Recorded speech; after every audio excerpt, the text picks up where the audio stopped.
और के प्यार पे भरोसा नहीं यार कोइलू तनी कोडिया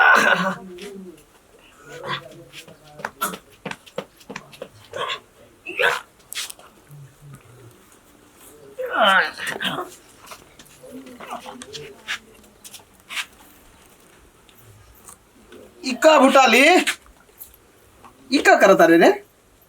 सार नहीं तक फिल्म देख के आई है का रे मैं तारे बुझा जाई है हां इता ऐसे ऐसे टेढ़ बाकुल डांस करता रे देखा तारा की बॉडी बनावतानी एक्सरसाइज करतानी ई एक्सरसाइज से का होला रे अरे बॉडी बनिया मजबूत रही आ लड़कियों पटी बॉडी बनैला से लड़की पटेली हां है बेटा तनी हमरो के सिखाता एक्सरसाइज करे के एक्सरसाइज सिखाता चला हां पहले कैसे करे बोल है करिया मान ली त कमजोर बस सुसुक बोल ना जाए। कैलावा है तरी अपन देखा पहले ही लो मार दे हला तू मर दे अरे बाप रे तू ही तो कहला है गोड़ फैला अब ऐसे करा मारा है तरी मारा मारा है तरी मारा इनका बार तोरी मन हो इनका बार तोरी मन हो केहू कहे कि मौगी काहे मारले मारदा के त रही रानिया से मार ठीक बा ना ये इथी भइल बाड़न लती तो नहीं तोर तोर बहिनिया के तोर बहिनी के काई रे हां पानी तो कौन बुला के रे अरे ओरा का कने जी कुछ ना मारो बा हाँ? बांस काटे के बटे हां बुझ गेली घर में कितना काम बटे बुझ गेली खेत से जवान होके कमन बटे ना ना बियाह करबा दो सार हां हां ना हाँ? ना ना के थूर ना। कौन ते मुंह में झोड़ी उठी बना गलती से लाम का जीप चाम हो गए बॉडी बनाओ तरन हमारा संग ई कहने का है सब गर्दन पी गई बानी एकदम बुझात कौन नहीं पे है वाली जाकर बोला ली पंडित जी के पास निकाल खाली बकी ना मार ना तो मार काटे तोनी के बाप बेटा के जिमा कोनो काम नहीं खे ठीक बा ना सोई कहता तू सारा गलती देखो। मार मार रौरा निमन बनी जी रौरा निमन बनी आ उहे मार घर में कर हम ना टाइट ठोकम त आग लग जाई घर में अरे आइलो हां ना कहतन हमरो के बॉडी बना अरे नतिया ते निमन बड़े रे ते निमन बड़े आ जैसन तोर दिमाग से बाप के दिमाग कहां बोल पे क्या कर बताओ जो बांस काटेगा बांस करो जो चल कल ठीक। मारा हटन के सलाम में क्या बात हाँ। अरे पंडित जी के फोन आयल रहे बोलत हमारे अंदर बीपी एकदम लो हो गई बटे तो काहे कि लो चिल्ला पहले जइया बानी से अढ़ाई धराइल के बटे ना बाप के टेंशन बा ना बेटा के टेंशन बटे कि हां का आइल का गोइल सुनी ना कहतनी कि पंडित जी कल के सुबह के 9:30 बजे के मुहूर्त बतैले बाड़न हल्दी लगे के मड़वा गड़ावे के हां तो हमू तो है ना कहनी है तो जल्दी करियन जे तबे ना जा ना जो रे गांव में से दू चार को भैयन के बुला के आ जाके काट दे ठीक है। एनी लोग एक्सरसाइज एक ने एक रे कहे तक बराती निकली तू सुंदर बड़ी की बराती आवत से जामी गइल कहां बिया ऊ गुटिया ये करतनी जी कुछ ना तो ई का पीछा नहीं हरतनी अरे देखत रानी काहे कब को देख ले की का हां देखले त बानी लेकिन आज जे तर कंटाप लागत आरू कहियो ना लागत रहलू हां रोज का है रोज ना लगत रहनी है का कसम खा के कहता नहीं तो हार क्रिया आज बड़ी नीमन लागत आरू लास्ट टाइम घुर के पी गल हई आए कब का बोले के बेटे लास्ट सरा अब का कही भवैया हां कि भैया जी पगला गेल बड़न का माने भवैया आ गइल त का हम रोमांस कहीं छोड़ दी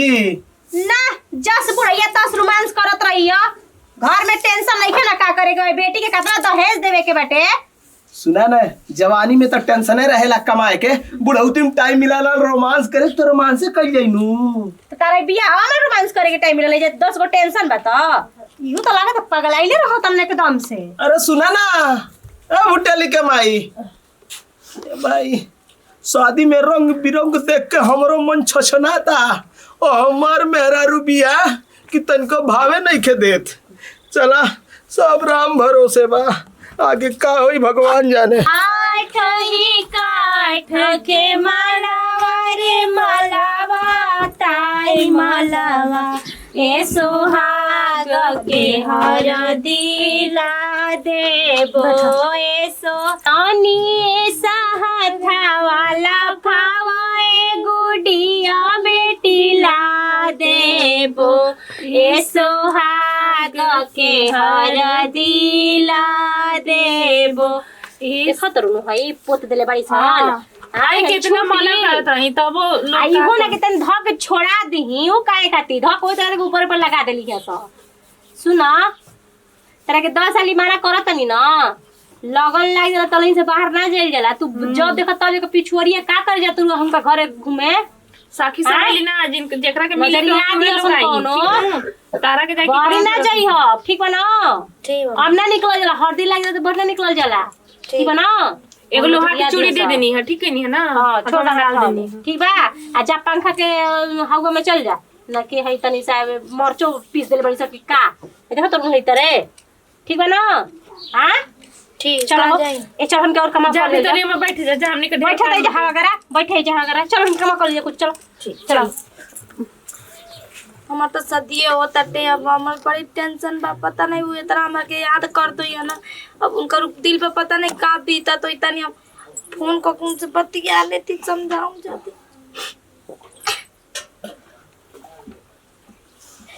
हेलो हेलो कैसे बाड़ा हो? तू कैसन बाड़ू हो? हम ठीक बानी देखा ना हमारा आज बियाह होता हल्दी लगल बाटे तू टेंशन ना करिया। फोन कर देलू हम सोचनी के फोनो ना करबू तू तो भुलाइए गइलू एकदम। नहीं बुलाइल नहीं की जा पिया जी के गोरा में सुती हो। अरे ऐसा कोनो बात नहीं के सुना ना तू तनी अपन ख्याल रखे तू शादी ब्याह कर लिया अपन थारा से ना। अब तो हम जाते बानी दूसरे को हो गई नहीं अब तू दूसरे मतलब शादी ब्याह कर लिया टेंशन ना करिया ना। जा जौन कर तू ठीक है करता रू का करी हम मजबूरी बटे हम माई अब भाभी चाची जी सब मिल के कुछ मजबूरी नहीं के हमारे लगे पैसा रहते तू हमारो संग रह जैतू। ऐसे कोनो बात नहीं बस दोनों मजबूरी समझे ठीक बा रख। सुना ना हाँ एक बार हमारे से मिलबू ना तेरा याद बा हमनी के मिली जाता तेरा खातिर का लेके आवत रही चुरा चुरा के। बात याद बटे हमके लेकिन सब याद आवत है यार। ए खाली हम चाहत नहीं कि खाली चेहरा दिखा दा जाए से पहले। अच्छा ठीक बाटे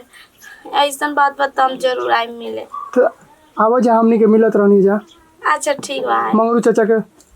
खरवा के पीछे ठीक बाटे ठीक। कहाँ जाने कहाँ है दीदी जी अब बूची जी कैसे ना बैठा के गइलो है कहाँ है? अरे देखो सुतो लो घर में और हल्दी लगा दलो 5 गो लगाए के बा ना। तो हल्दी तो सोचनी है कि अभी हल्दी लगा देते नहीं और पहले सोचनी है कि 2-4 को सेवन करके काट के खिया दी आ तो सब दूध माना गईनी है कि मत जे के नहीं लड़की मानते नहीं खे ना। घर खोजने हल्दी लगाइले का जरूरत बाटे गइला कोने आ फिर गइल हम का घरे जाके बैठल होई। बोली ना अभी हितनाथ की हम देखी क्या बूची जी के देखी रवे देख हम हितनाथ की बूची जी लड़की के ना देखो बात ना तनी माने ले कि हां के का कहत हटे। अब गइल जाके बैठल हो जातन देखो तनी बोला के जाए होत नहीं नहीं तो क्या रे भाई क्या करते हैं? ए बुटेली तनी जो ना देख तो गुड़िया कहां गइल बिया। अरे हम देखो नहीं मंगरू मौसा का बसवड़िया और जात रहुए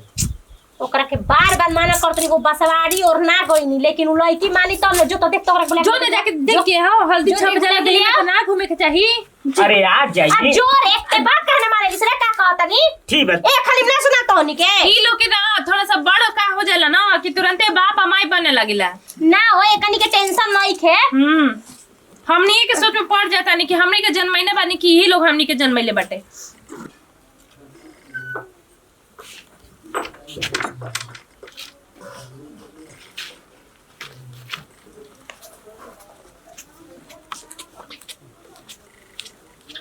अरे मुट्ठी क्या बैठल बड़े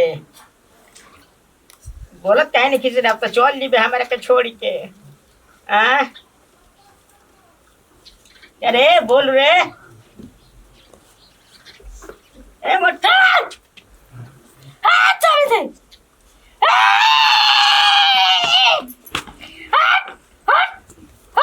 क्या ऐसे करत ये रे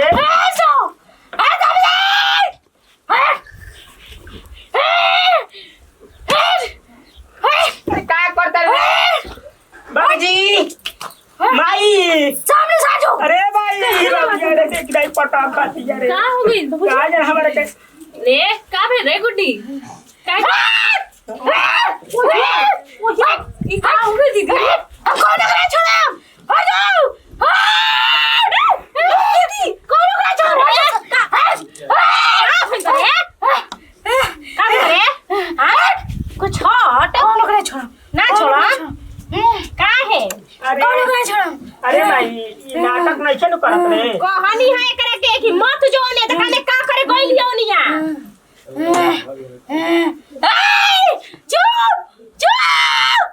अरे शांति हो जाई मुख चिलेस कर काम चली आय